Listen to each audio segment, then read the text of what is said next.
What's wrong? Yo, ladies and gentlemen, boys and girls, children of all ages, Views from the 22, live on the scene.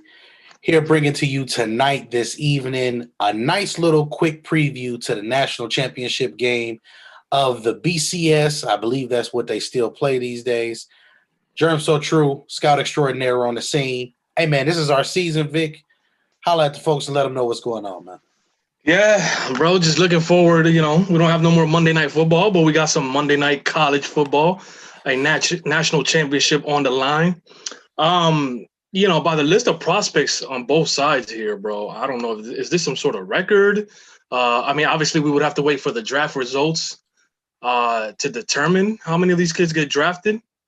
But this looks kind of ridiculous. Yeah, it's pretty. It's a lot of guys here, man. It's a lot of offensive line play here that we're going to be able to see today. We got some defensive linemen here, some linebackers, some secondary players, and everything like that. So Hmm. let's just dive into it real quick because we want to do a quick preview. Of course, we got quarterbacks, which are obviously one of the first positions we start our scouting process on. We got Mac Jones and we have Justin Fields. Real quick, we did a brief study already on both of these guys. We've already studied and seen some of the things we like and we don't like. Hmm. Looking forward to this game. I'm just gonna be honest. I want to see Justin Fields continue to build upon what he already does with the passing game and everything like that. He has a little bit longer release, as we talked about in the scouting process. So let's just see how that goes. But what are some key things you're looking for these two quarterback prospects in your own eyes? Yeah, I'm just excited to see them live. Like you said, we mostly start doing this process, towards the end of December, January, February. We go very hard at it. So we go off of the recorded, things that we have, whether it's film, with all the angles, YouTube. We use all type of angles that we can use. But it's always exciting to see these kids live and what they do on the biggest stage of their career. You know what I mean? Like body language, attitude, leadership, and those are the kind of things that I find myself to be a very observant person. I mean, you cannot be observant if you want to do the scouting thing. So I like to look at body language and how they act and how they surround themselves with their team, how their teammates react to them. Because we don't have the access of meeting them live. One day we might be able to. That'd be exciting Mm-hmm. for us to do one day. Probably go to the Senior Bowl soon. But that's what I'm looking for. I'm looking for uh, their attitude and stuff like that, how they handle themselves throughout this game. Because we already know that we have two prospects that'll probably be drafted in the first two rounds of this draft. Absolutely. Now we got a running backs. Running backs. We got Najee Harris and we got Trey Sermon. I mean, two guys that are going to be very interesting coming down to the scout process. Hey, Mhm. look, man, Najee Harris is one of the best backs we've seen in a minute Yeah. so far. I'm gonna be honest. I'm gonna continue to watch before I fully give everything. Normally, my first look is pretty good. I'm not trying to be funny, but some of y'all know it already. Running backs, right? Saquon Barkley. So, with that being said, I'm gonna be honest. I'm looking forward to seeing what Ohio State does against this big bruising running game and what Alabama does against Ohio State's potent running game because they're both good running teams. So, Vic, what are some things that you look for in this matchup for you going forward with the running backs?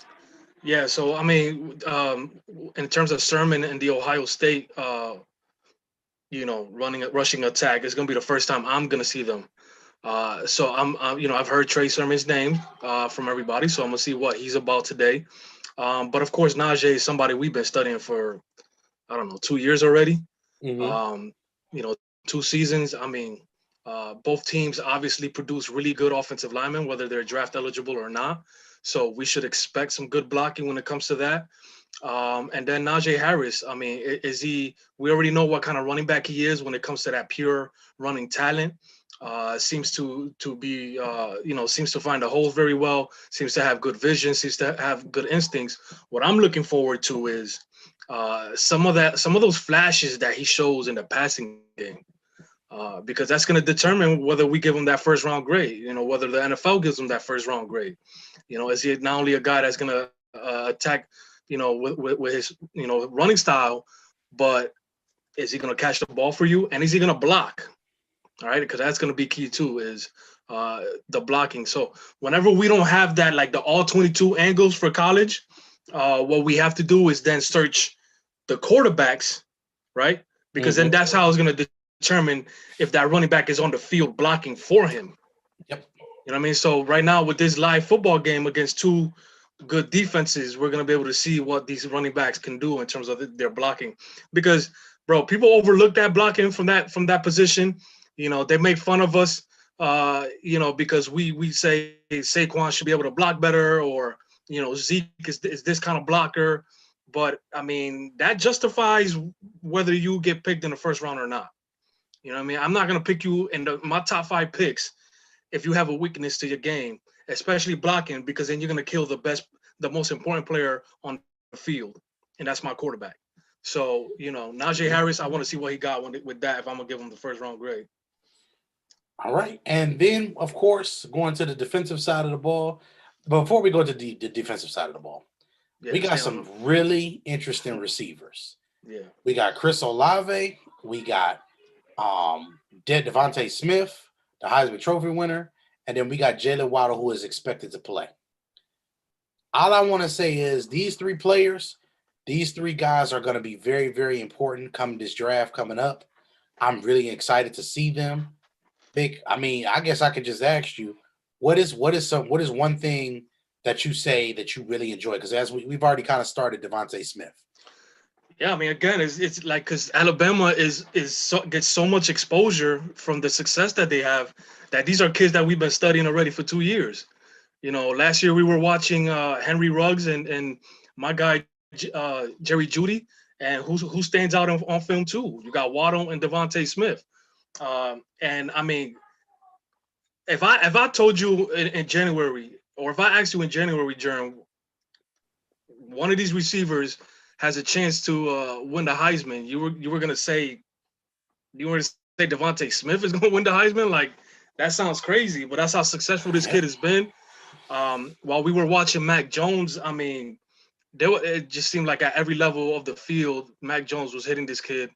Whether it's behind the line of scrimmage, in the middle of the field on a crossing route, or deep down the field. I mean, I'm just excited to study some more because I tend to have this idea that the Alabama receivers drop a lot of balls, which they do. When you go from Julio Jones to Jerry Jeudy, they can drop balls, but what they're very good at is route running, yards after the catch, tremendous at all levels of the field. So again, is this a kid that drops any balls? I don't know if you've seen any, but if he doesn't, I mean, he could challenge Julio for probably being the best receiver out of Alabama in the last couple decades. So those are the things that we got on that end, right? So Chris Olave, just to give everybody a heads up, I think this is a technician at the wide receiver position. I think we're going to see number 2 get a very, very heavy diet of another guy we're going to talk about here briefly in a second. But I think Olave is a primetime guy. I think he's going to be second round type of grade. Not because he's not good enough, just because it's impossible to have 32 first round grades most of the time in these drafts. You're not going to get players that's going to check out to be a first round grade based on just them being a good player. There's going to be some guys who just check certain boxes that maybe he doesn't, but that's subject to program, it's subject to other things. So moving forward to the other side, these are not your same defensive lines that you normally see from Ohio State and from Alabama. I mean, we've seen Deron Payne, Jonathan Allen, Devon Hamilton from last year, Chase Young, Joey Bosa, Nick Bosa. I mean, there's been some really damn good players. Ryan Anderson. You're missing somebody. I feel like you're missing Ryan somebody Anderson. From Alabama, yeah, I know. Tackle. I feel like I'm feeling somebody. Missing somebody. Excuse me, Devon Tomlinson that plays for the Giants. I mean, it's been some damn good players that have come from this school. And we're looking at a situation where even the linebacking core, we got Dylan Moses, even though he's not the Mac Wilsons, the the C.J. Mosleys, the Reuben Fosters, and all those guys. I mean, you got some extremely good talent. So before we get to the secondary, Vic, front sevens, these might be the weakest front sevens and my least favorite front sevens from these two schools. But look where they got them anyway. They still in the national championship game. They're still a national championship game, and they're still being graded as possible picks. Yep. I mean, so maybe they're not the first round picks we're used to seeing, second round picks or whatever.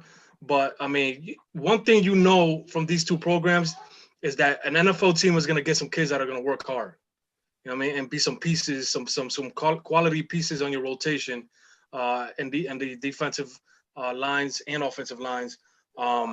Linebackers, I mean, Alabama's always producing some guys too, so I'm looking forward to what Dylan Moses can do against Trey Sermon in that Ohio State rushing attack. And last but not least, we got corners. Now, we got a second-generation corner in this game. Patrick Surtain Jr., Patrick Surtain II, wants to call himself the second coming of Patrick. Second coming of Patrick, that's what I'll call him. Sir Patrick II. I like that. But with that being said, that's a former Miami Dolphin. The best part about this whole process to me is that he looks like a good player too. Looks like his daddy coached him up to be a pretty good player. So, Vic, I want to see him and Olave battle out. I want to see some great jams. I want to see Olave beat him. I want to see him beat Olave. I want to see a slug fight. I want to see a slugfest out there. Yeah. But let's talk about in terms of talent. Do you believe that this guy is, do you believe from what we've seen a little bit of, do you believe he has that top tier corner ability? Right, yeah. So far, I mean, Alabama had Trayvon Diggs last year, who is Stephon Diggs' brother. But he kind of looks like similar to Trayvon in terms of length.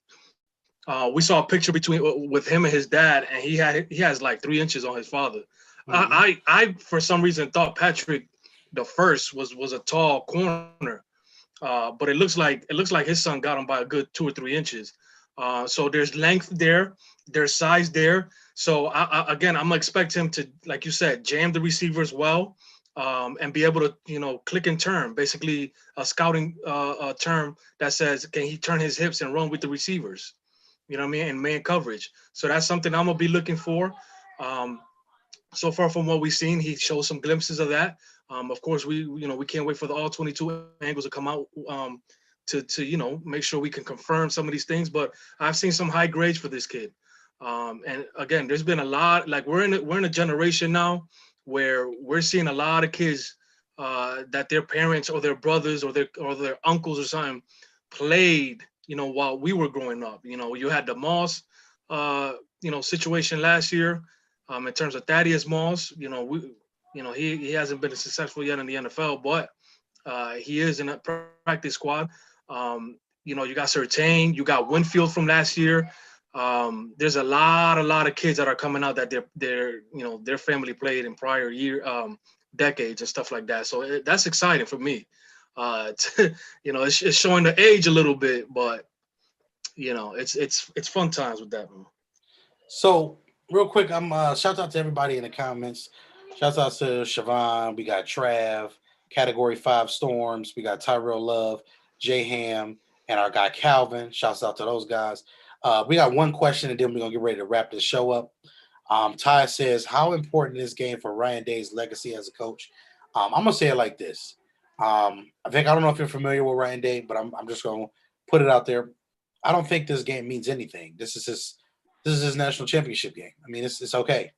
You have to understand, when it comes down to it, last year he was not in this position. This year he's in this position. So that means obviously he's done something right because he beat the team he didn't beat last year. So how many years has he been coaching? I think he was Urban Meyer's replacement. So about 3 or 4 years. Yeah, 3 or 4 years. So again, I think this is one of those games that just come out and compete. Give your guys the best opportunity to win the football game. Run the football, do the things, stay true to the game, true to who you are. No pun intended. And that's what you get. I think you'll get a great thing from that. So moving forward, man, this game right here is a heavyweight fight. I think it's going to be high scoring. I think we're going to have some explosive plays. I think the first team that scores 50 is going to be in a good chance to win this game. And people say, well, 50 points. Shout out to our guy Westrick. He says he doesn't think 50 points is going to happen in a national championship game. Last year we had a close to 50-point game from one of the teams. This year we may get 50 points from both teams. We just don't know. Vic, score predictions. I mean, you know, like we already established, there's not much college football I see before this. You know, shout out to the people you had on Friday for the for the pregame show or the preview show or whatever.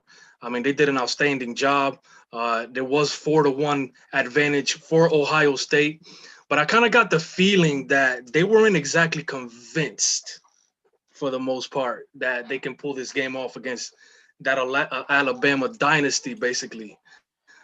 So I'm gonna go with Alabama just based off of that and off of just their history. I think that so far from what I've seen, Mac Jones is honestly, I mean, I don't know if Westrick is on here. I think Mac Jones is the better quarterback. You know what I mean? But we got more film study to do. And shout out to him. But there's another thing we're gonna have to explain is how is he better than Tua? And I'm looking forward to that. Because he's a darn good looking player.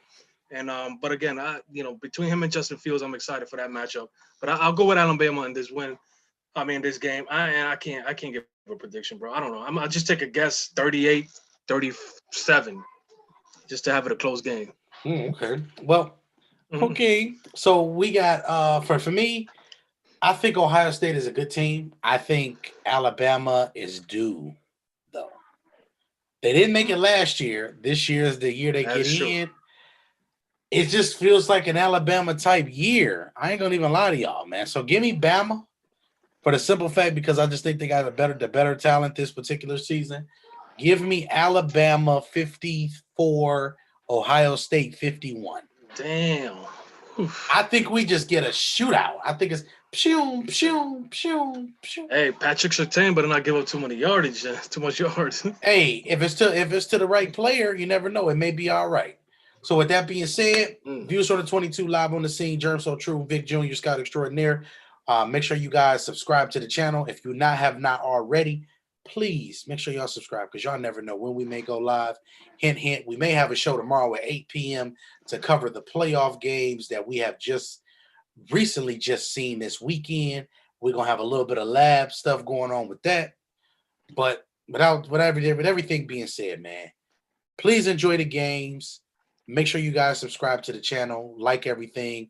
And if you haven't already, make sure you also tune in via YouTube with The Scene, turn in via Instagram, the.scene, and then Twitter, scene_the. Follow us, give us a follow. 22, we out, y'all.